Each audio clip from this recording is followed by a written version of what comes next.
Rue du Pardon, c'est mon dernier roman, c'est le 11e déjà.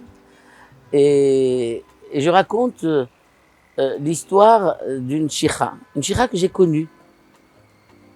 Une chikha qui, qui est maltraitée par la société. C'est-à-dire, chikhats ont toujours il y a toujours un côté péjoratif de demi-pute, voilà. Et j'avais envie de changer cette image et de parler des chikhats comme d'artistes accomplis. Et il y en a une qui est mon amie et qui vient très souvent chez nous à Tahennaout. On a une résidence d'artistes. Et quand elle vient là, elle passe une semaine avec nous. Et elle est très heureuse parce qu'on la voit pas comme une geisha, on la voit comme une artiste. On s'adresse à elle d'artiste à artiste, à part égale. Et j'avais envie de raconter son histoire. C'est une chikha qui a eu une histoire tragique, qui est à 14 ans, elle s'est enfuie de chez elle. Pour vivre de son art, elle a suivi une diva, une vraie chikha, une ancienne. Et elle va vouloir devenir comme elle.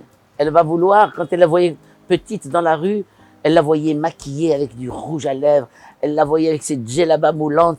Elle voulait lui ressembler et elle va la suivre.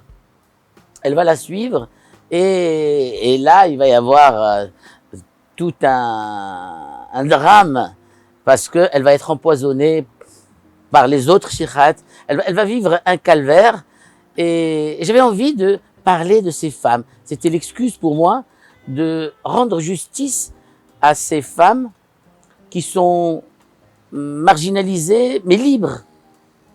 Libres mais méprisées.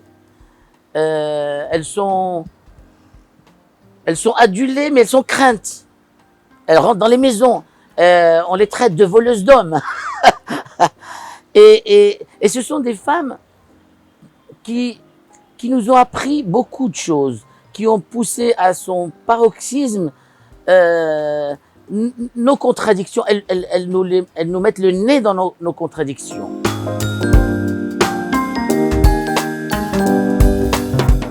Bien sûr qu'elle était mieux traitée.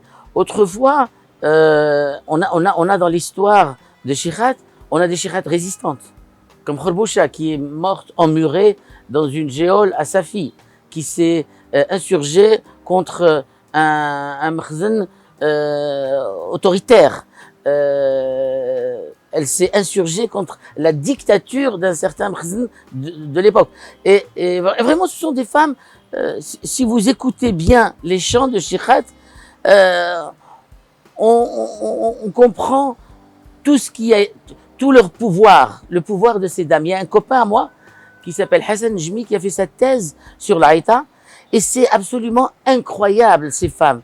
Elles se sont insurgées contre l'occupant au temps de la résistance. Donc ce sont des femmes qu'on devrait traiter mieux qu'on le fait aujourd'hui.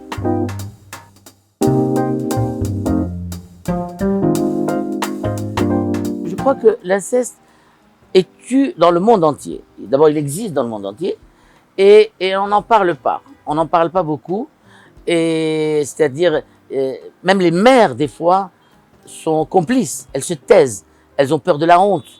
Et alors, ici dans nos pays à nous, pays musulmans, on trouve cela inconcevable et on nie cette chose, ce phénomène. Alors que c'est un phénomène qui existe et il faut en parler et il faut que les jeunes qui le subissent en parlent.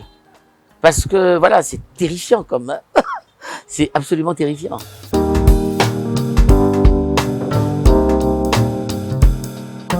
Bon, moi, je viens d'une famille assez curieuse où mon père était au palais et mon frère était à Tazmamart. Donc, j'ai vécu dans un monde shakespearien, si j'ose dire. Et voilà, donc nous avons eu une dictature, les années de plomb, ça c'est une dictature que nous avions subie. Nous avions peur. À l'époque, vous êtes trop jeune pour voir ça, mais à l'époque, on se mettait dans un café, on chuchotait. On avait peur de la délation. On avait l'impression que la délation était... Et elle était monnaie courante aussi.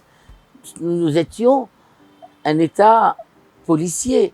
Et donc, quand je dessine des silhouettes fragmentées, cassées en deux, ligotées, endolories, je parle d'une époque que je ne voudrais plus revoir chez nous.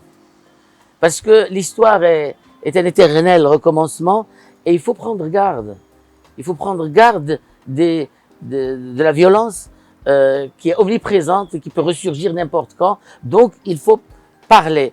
Il faut tourner la page, mais il ne faut pas la déchirer.